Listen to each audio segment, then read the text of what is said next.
Welcome to unified जिंकी में आप सभी का स्वागत है। आज है 21 अक्टूबर और जो खबरें हैं वो मैं आपके सामने लेके आया हूँ। लास्ट बार जब आपकी मेरे से मुलाकात हुई थी तो आधी नींद में आप थे, आधी नींद में मैं था और रात के 4 बज रहे थे और फ्रांसिस नगानू नॉकआउट कर रहा था हेरन फरेरा को। खैर, खबरों की शुरुआत करते हैं। आप सभी को पता है कि फ्रांसिस नगानू इज बैक। फ्रांसिस नगानू ने टीकेओ किया हेरन फरेरा को ग्राउंड में, और ये बात इंपॉर्टेंट इसीलिए है क्योंकि फ्रांसिस नगानू पे चारों तरफ से दबाव था।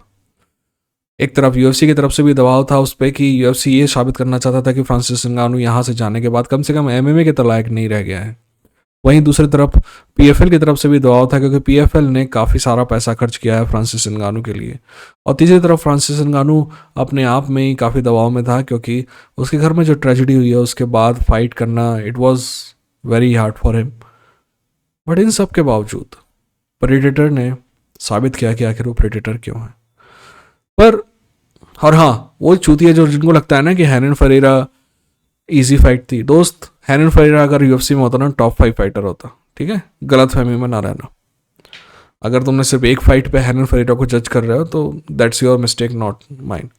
जब एनीवेज उस बारे में डिटेल में बात करेंगे बाद में। अब फ्रांसिस नगानू कि ये फाइट जीतने के बाद फ्रांसिस नगानू का भविष्य क्या होगा इस पे आगे चल के बात करेंगे। अभी अगली खबर की तरफ चलते हैं। ठीक है, अगली खबर ये है कि क्रिस साइबॉर्ग ने लरिसा पचेंको को हराया। क्रिस साइबॉर्ग ने लरिसा पचेंको को हराया, और अगर वो आपकी गोट लिस्ट में नहीं है ना फीमेल आर्टिस्ट की, तो मेरे ख्याल से आपको एमएमए की कोई खबर है नहीं। लरिसा पचेंको को हराने के बाद क्रिस साइबॉर्ग ने इनविक्टा की चैंपियन रह चुकी है, स्ट्राइक फोर्स की चैंपियन रह चुकी है, यूएफसी की चैंपियन रह चुकी है, बेलाटोर की चैंपियन रह चुकी है, पीएफएल की चैंपियन रह चुकी है। क्रिस साइबॉर्ग जहां भी गई है ना वहां चैंपियन बनी है। बट डेना वाइट की लिस्ट में अमेंडा नूनेज है, क्रिस साइबॉर्ग नहीं है। क्रिस साइबॉर्ग की लाइफ में 2 लॉसेस हैं, उसमें से एक अमेंडा नूनेज है जिसमें उसको रीमैच कभी नहीं मिला। बट क्रिस साइबॉर्ग गोट के लिस्ट में नहीं है, अमेंडा नूनेज है। और हाँ, मैं ये बता दूं आपको कि मैंने आपको पहले भी सलाह दी और आज एक बार फिर से मैं कहूंगा, यार कमेंटेरी ना बंद करके आप देखा करें फाइट। इस फाइट को अगर आप देख रहे होंगे ना तो ऐसा लग रहा होगा कि लरिसा पचेंको इतना ज़्यादा डैमेज कर रही है। डैमेज ये जो क्रिस साइबॉर्ग को खून नजर आ रहा है, ये सारा डैमेज पहले राउंड के 2 मिनट में हुआ था। ठीक है, यानी कि डैमेज अगर काउंट करना था तो पहला राउंड में ही वो काउंट होता। पर पहला राउंड भी क्रिस साइबॉर्ग ने जीता था क्योंकि क्रिस साइबॉर्ग ने उससे कहीं ज़्यादा डैमेज किया था। ये बात अलग है कि लरिसा पचेंको क्योंकि यंग है तो उसकी स्किन जो है वैसी ब्रोकन स्किन नहीं है जैसी क्रिस साइबॉर्ग की है, तो बार बार उखड़ती नहीं है जैसे क्रिस साइबॉर्ग की उखड़ जाती है। ठीक है ना, स्कार टिश्यूज नहीं है उसके स्किन में इतने सारे जितने क्रिस साइबॉर्ग के में। तो अगर डैमेज वाली बात भी थी ना तो पहले राउंड में थी। ठीक है ना, एक बार डैमेज करने के बाद मान लो कि वो जो कट हो गए ना दोनों आंख में, वो कट पहले राउंड में हो गए ना तो आप पहले राउंड में ही काउंट करेंगे उसको, जिंदगी भर नहीं काउंट करते रहेंगे। जिस टाइप की हरकतें कमेंटेटर कर रहे थे, मैं आपसे रिक्वेस्ट करूंगा कि अगर आपको थोड़ा बहुत भी नॉलेज है ना फाइट्स का, तो कमेंट्री ना बंद कर दें और फाइट देखें, मजा आएगा। ठीक है, क्योंकि कमेंटेटर हद से ज़्यादा चूतियापा करते हैं। ये फाइट नहीं है, रकेल पैडिंगटन वाली फाइट में भी वो रकेल पैडिंगटन के साइड थे, सभी को पता है। यू नो, बेवॉल वाली फाइट में ऐसा था कि कमेंटेटर जो थे वो उसी प्रमोटर ने बनाए थे, जो डोजोन का जो प्रमोशन था, जो बेवॉल का प्रमोटर है। तो उनसे तो उम्मीद नहीं कर सकते थे कि बेटर बिहेव के पक्ष में कुछ बोलते हो। ऐसा मतलब हमेशा हो रहा है यार। मतलब आप लोग ना कमेंट्री बंद करिए और देखिए। चलिए अगली खबर की तरफ चलते हैं। अलेक्जेंडर वोल्कानोव्स्की का कहना है कि he wants to fight in UFC 312 and I am okay with it. I respect this guy and whatever he want he should be given. ठीक है, अब बात कर लेते हैं कि 3-4 फाइटर ऐसे हैं जो लाइन में हैं।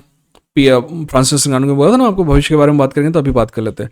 फ्रांसिस नगानू का भविष्य जो है मेरे ख्याल से अभी राइट नाउ पीएफएल में ना होकर पीएफएल के बाहर बॉक्सिंग रिंग में है। पीएफएल में क्यों नहीं है? क्योंकि पीएफएल में अभी फ्रांसिस नगानू की टक्कर का कोई फाइटर है नहीं। हाँ, अभी कुछ फाइटर्स के कॉन्ट्रैक्ट अगर एंड होते हैं यूएफसी के साथ और पीएफएल उनको एक्वायर करती है तो आ जाएंगे, बट फिलहाल नहीं है। वदीम नेमकॉव फाइट कर सकता है फ्रांसिस नगानू से और वो फाइट में मैं इंटरेस्टेड हूँ। वदीम नेमकॉव के बारे में आपको मैं बता दूं वदीम नैमकॉव शायद सबसे दुनिया का सबसे बेहतरीन लाइट हैवी वेट है।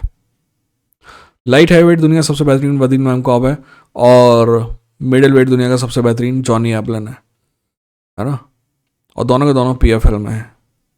हाँ, अगर आपने एक आध फाइट देखी है इनकी और इनको जज कर रहे हैं ना, तो मैं आपकी बेवकूफ़ी पे हंस ही सकता हूँ और क्या कर सकता हूँ। एनीवेज, फ्रांसिस नगानू के अलावा इसके अलावा डियोंटे वाइल्डर से बात चल रही है, जो कि मेरे को लगता है कि फ्रांसिस नगानू को वो फाइट लेनी चाहिए, क्योंकि it would be okay fight, equal fight. Francis Ngannou की डिलियन वाइट से भी बात चल रही है। I don't think so that fight is going to happen. Francis Ngannou से की मार्टिन बकोली से भी बात चल रही है, पर मेरे को नहीं लगता कि वो वाली फाइट होने वाली है। फ्रांसिस नगानू की डायरेक्ट चिजोरा से भी बात चल रही है। मेरे को नहीं लगता कि वो फाइट डायरेक्ट फ्रांसिस नगानू को लेनी चाहिए, क्योंकि डायरेक्ट चिजोरा जो है, डायरेक्ट चिजोरा कभी ना ऑफ मोड में होता है और कभी ऑन मोड में होता है। जब ऑफ मोड में होता है ना तो आप उसको हरा सकते हैं, बट जब ऑन मोड में होता है ना तो he is a world beater that day. ठीक है, चलिए अगली बात कर लेते हैं। अगली खबर जो है वो पीएफएल और यूएफसी को लेके है, पीएफएल वर्सेस यूएफसी को लेके। देखो, एक ना मतलब काफ़ी सारे लोगों को लगता है कि पीएफएल टुच्चा है और ये है और वो है। जैसे कि समर ने शायद कमेंट किया कि पीएफएल के यार फाइटर्स को ना स्प्रॉलिंग भी नहीं आता। मैं आपको बताऊं, स्प्रॉलिंग करके टेक डाउन डिफेंस भी नहीं कर सकते दोस्त। पीएफएल में जॉनी एबलिन भी है, दुनिया के सबसे अच्छे रेसलर्स में से एक है। एनीवेज, तो स्प्रॉलिंग ना समर, देखो आपने को एक टर्म आ गई है ना रेसलिंग की, इसका मतलब ये नहीं है कि हमको समझ में आ गया कि उसका यूज़ क्या होता है। मैं आपको समझाता हूँ। स्प्रॉलिंग का यूज़ आप तभी कर सकते हैं जब दोनों फाइटर्स के बीच में डिस्टेंस हो और एक फाइटर नेकेड डबल लेग या सिंगल लेग अटेम्प्ट करे, तभी स्प्रॉल कर सकते हैं आप। बट अगर कोई पंच और किक के कॉम्बिनेशन के पास आपके पास रेंज कम कर दे और फिर वहां से अटेम्प्ट करे क्योंकि आप उस अटेम्प्ट के लिए तैयार नहीं थे, तो आप स्प्रॉलिंग किसी का बाप नहीं कर सकता वहां पे। ठीक, नंबर 1। नंबर 2, समझ ने आगे कहा कि पीएफएल के जो है, पीएफएल का कोई कंपटीशन नहीं है यूएफसी में। तो मैं समर और बाकी सारे लोगों को समझाना चाहूँगा। हो सकता है कि इसके बाद समर अनसब्सक्राइब करके चला जाएगा, और चला भी जाएगा तो कोई दिक्कत नहीं है दोस्त, सच बोलना ज़रूरी है। देखिए, मैं आपको एक चीज़ समझाता हूँ, वो शायद आपकी ज़िंदगी में थोड़ा बहुत परिवर्तन करे। आप चीज़ों को स्केल पे जज करते हैं, समझे, स्केल पे जज करते हैं। आप पीएफएल और यूएफसी को एक दूसरे का कंपटीशन नहीं मानेंगे, एक स्केल पे जज करेंगे। पीएफएल $200 मिलियन की ऑर्गेनाइजेशन है, यूएफसी $10 बिलियन की ऑर्गेनाइजेशन है, राइट।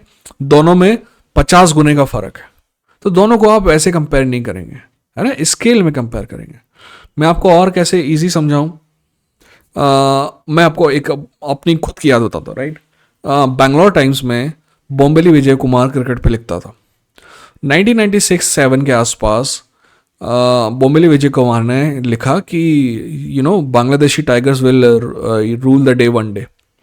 96-95 के आसपास की बांग्लादेश की जो टीम थी, क्रिकेट टीम, उसके बारे में बोम्बेली विजय कुमार ने लिखा कि ये टीम पिछले 5 साल में इस तरीके से तरक्की कर रही है कि एक दिन या 10-15-20 साल में वर्ल्ड विनर टीम बन जाएगी। ठीक है, सबने उसका मजाक उड़ाया, पर बोम्बेली विजय, मेरे जैसे चूतिया ने भी मजाक उड़ाया होगा उस समय, पर बोम्बेली विजय कुमार ने उसको कंपेयर नहीं किया, मतलब बांग्लादेश की टीम को इंडिया के साथ या पाकिस्तान के साथ या श्रीलंका के साथ कंपेयर नहीं किया। श्रीलंका तो चैंपियन थी उस समय, इस कंपेयर नहीं किया। उसने बोला कि जिस हिसाब से ये लोग तरक्की कर रहे हैं, मैं देखता हूं कि 20 साल में या 10 साल में या 15 साल में ये इंडिया, पाकिस्तान और श्रीलंका के लेवल के हो जाएंगे। वो ये कहना चाह रहा था, राइट। तो जब आप पीएफएल को जज करें ना, तो आपको ये जज करना है कि आज से 10 साल बाद, 15 साल बाद या शायद 20 साल बाद क्या ये यूएफसी के लेवल पे पहुंच जाएंगे। यार यूएफसी से कैसे कंपेयर करोगे आप, उसके पास, यूएफसी के पास $10 बिलियन है, पीएफएल के पास $100 मिलियन इकट्ठे करने के लिए भीख मांगना पड़ता है उनको। हाँ, मैंने फाइटर आपको बता दिया, फाइटर में कहीं जितनी ज़्यादा कोई कमजोरी है नहीं दोस्त। हाँ, उसने ये कहा कि यहाँ पे जो अनरैंक्ड फाइटर है वो वहां जाके चैंपियन बन गया। मेरे ख्याल से इम्पा कासाकीनाई की बात कर रहे थे दोस्त। एक समय चार्ल्स ओलिवेरा भी अनरैंक था, एक समय डस्टिन पोरिये भी अनरैंक था। हर वो फाइटर जो चैंपियन बना एक समय अनरैंक था। तो that's a way of life, right. आप अनरैंक्ड होते हो, फिर रैंक्ड होते हो, फिर कंटेंटर बनते हो, फिर चैंपियन बनते हो, है ना। तो unranked is just a phase of life. Impa Kasanganay को आज नहीं हरा पाएगा वकीम बकली, ठीक है। और सिंपल सा, आप किसको चूतिया मानोगे, उस वकीम बकली को जो $100,000 पर फाइट पे फाइट कर रहा है, या इम्पा कासाकीनाई को जो 2 बार $2 मिलियन जीत चुका है, ठीक है ना। पॉल ह्यूज का एग्जांपल ले लो आप। पॉल ह्यूज जिसने one of my favourite fighter AJ McKee को हराया, पॉल ह्यूज को यूएफसी से भी ऑफर था, पीएफएल से भी ऑफर था। पॉल ह्यूज ने पीएफएल चुना क्योंकि पीएफएल ज्यादा पैसा मांग रहा था, दे रहा था, सॉरी। हाँ, यूएफसी क्या बोल रहा था, यूएफसी का कहना था कि भाई देखो हम बड़ा नाम है, हमारे पास आओगे दुनिया भर में फेमस हो जाओगे, ये जो फेम है आप इसको गांड में डालोगे क्या? और पीएफएल जो पैसा देगा उससे अपने बच्चों का कुछ कर सकते हो ना, अपने परिवार का भविष्य चेंज कर सकते हो। तो ऐसा है, अपन को स्केल में करना है। फॉर एग्जाम्पल मैं और आपको और कितना इजी करके समझाऊं, ठीक है ना। आप एक कार कंपनियां हैं, एक नई कोई कार कंपनी है जो अपना पहला मॉडल लेके आती है ना। आपको उसके स्केल में उसको जज करना है कि उसके पास कितने रिसोर्सेज थे, कैसे इंजीनियर थे, उस हिसाब से जो उसने प्रोडक्ट बनाया अच्छा है कि बुरा है, और फिर आप उस पर इन्वेस्ट करेंगे। क्योंकि आप इन्वेस्ट उस कंपनी में करते हैं जो आज से 15 साल बाद जाके चैंपियन बनेगी। जो ऊपर है कंपनी वो ऑलरेडी प्राइज्ड इन है उसमें एक्शन, ठीक है ना। एनीवेज चलो आगे बढ़ते हैं। सॉरी, फ्रांसिस नगानू ने कहा है कि जॉन जोन्स से उसको फाइट होनी चाहिए क्योंकि this is the fight everybody wants to see. We agree, we want to see this fight, but this fight is never going to happen, so I will not waste your time. ठीक, अगली खबर की तरफ चलते हैं। अगली खबर यह है कि फ्रांसिस नगानू के कैंप से हमें पता चला है कि फ्रांसिस नगानू को रिब इंजरी थी, फिर भी उसने फाइट की। मेरे हिसाब से फ्रांसिस नगानू जिंदगी के, ऐसा लगता है कि फ्रांसिस नगानू पे दबाव था कि वो अगर फाइट से पीछे हटेगा तो दुनिया भर के लोग दुनिया भर की बातें करेंगे।